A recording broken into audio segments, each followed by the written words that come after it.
পরিত্রাণ চাইছি।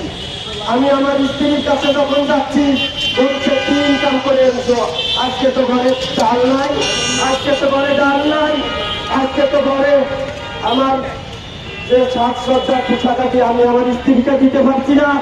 আমার আব্বা আম্মা বার্ধক্যে উপনীত, তাদের চিকিৎসার খরচ দিব, তাদের সেবার সুযোগ করে দিন। এখনো সময়, এখনো আমাদের দাবিগুলো মেনে নিন।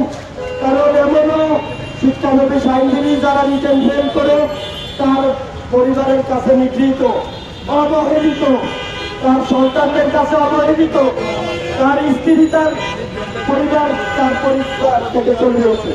এমনও পরিবার আছে যে অনাহারে অর্ধাহারে দিন কাটাচ্ছে।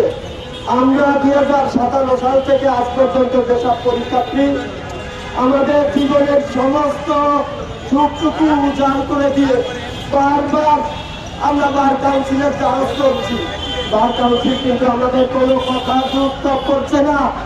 দয়া করে আমাদের দাবিগুলো মেনে নিন। আমাদের যে বৈষম্য করে রেখেছেন, আমাদের যে অবস্থার শিকার, আমাদের এর থেকে পরিত্রাণের ব্যবস্থা করে দিন। আমাদেরও পরিবার পরিজন আছে। আপনারা যেমন সুখে দুঃখে 5 টাকা 10 টাকা 20 টাকার উপর দিন কাটাচ্ছেন, আমরা কিন্তু একটু মাথা গুঁজে খাই, সেই থাকার অবলম্বন আমাদের নাই। আপনারা বুঝতে পারছেন বাংলাদেশের প্রত্যন্ত অঞ্চল থেকে প্রত্যন্ত অঞ্চলে অনেক মেধাবী স্টুডেন্ট বার কাউন্সিলের কাছে পরীক্ষা দিয়ে তারা রিটেনে ফেল করে আবার সাবজুগে খেলার মতো তারা আবার গোড়ায় চলে যাচ্ছে। আবার পুনরায় এমসিকিউ দাও, আবার রিটেন পরীক্ষা দাও, আবার রিটেন ফেল করছে, আবার তারা আবার এমসিকিউতে যাচ্ছে। কেউ আবার রিটেন পাস করছে, তাকে ভাইভাকে আটকিয়ে দিয়ে সনদ না দিয়ে তাকে চিরতরে তার লাইফটা শেষ করে দিচ্ছে। আমরা এই অবস্থা থেকে পরিত্রাণ চাইছি। Bar council